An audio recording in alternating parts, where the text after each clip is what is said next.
Fundamental contract law. Every first-year law student knows it. Something must be given for something in return. It's called consideration. Example, you have a house for sale. I give you money, you give me the house. Apparently, President Obama was playing golf when they taught that class in law school. Hello and welcome to Justice. I'm Judge Jeanine Pirro. Thanks for being with us tonight. Do you remember right after he was elected, President Obama ran to Cairo to give his first foreign policy speech where he proclaimed that he wanted to seek common ground with the Muslim world, that his was a new presidency, and that he was no George Bush. There must be a sustained effort to listen to each other, to learn from each other, to respect one another, and to seek common ground.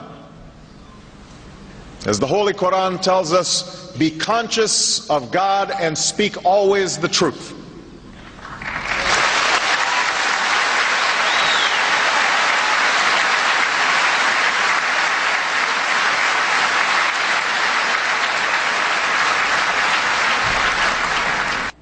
Mr. President, with all due respect, I have news for you. George Bush was more popular in the Arab world than you are right now. The truth? Your indecisive, unclear, and feckless foreign policy has literally run our relationship with that region into the ground. And here's the rub.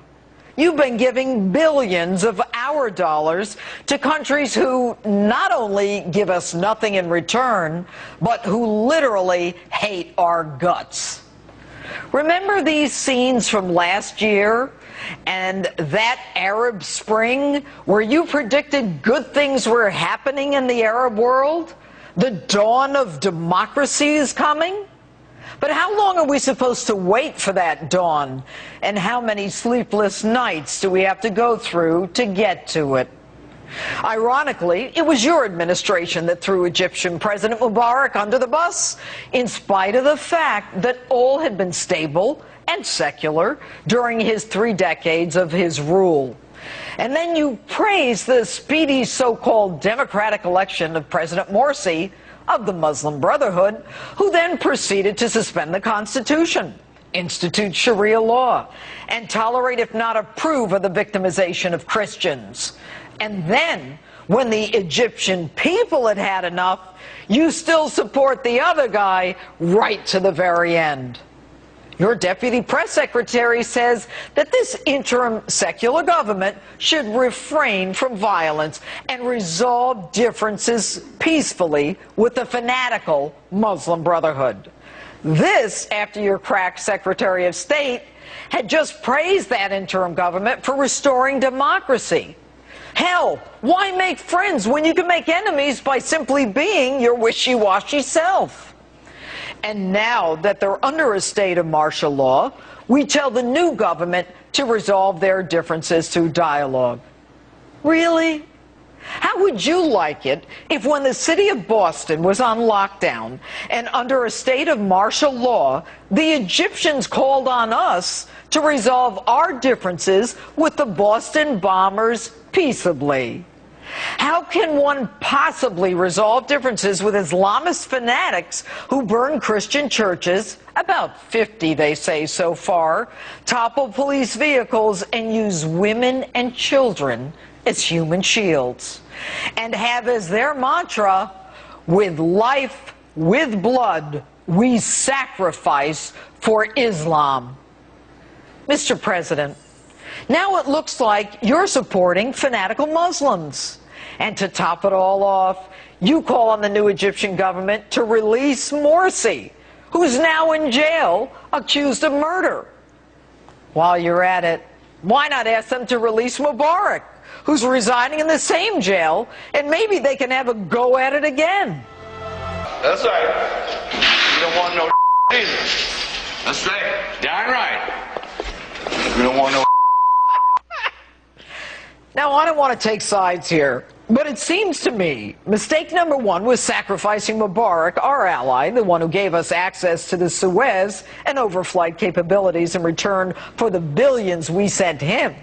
And by the way, why do we even feel the need to make the world safe for democracy? Who the hell put us in charge? Aren't enough Americans suffering, out of work, losing their homes, without having to lose their sons and daughters too? What are we even doing in Iraq and Afghanistan? Why are we spilling the blood of young American men and women in a part of the world where they burn us in effigy? Why are we bringing Americans home in coffins? For what? We want to bring democracy to parts of the world who hate us, who despise us, who want to kill us, people whose life mission is to murder as many innocent Americans as possible.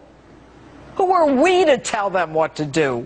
Why do we keep getting into these messes? And Mr. President, you're no help. I say what I mean, and I mean what I say. No one believes you or your administration, whether it's talking about that despicable video from Benghazi, or we don't spy on Americans, or the IRS doesn't target political enemies. No one respects us. No one fears us. You even get bitch-slapped by Russian President Putin after begging him for 5 weeks to return NSA leaker Edward Snowden. What's that, you say? We don't understand? It's all about oil? That's a bunch of hogwash. I have an idea. How about we, the United States of America, develop our own energy source? America is fully capable of doing just that. You should have approved the Keystone Pipeline. You shouldn't waste our money on your political bunglers' harebrained solar energy nonsense, also known as Solyndra, to the tune of $500 million of our dollars. You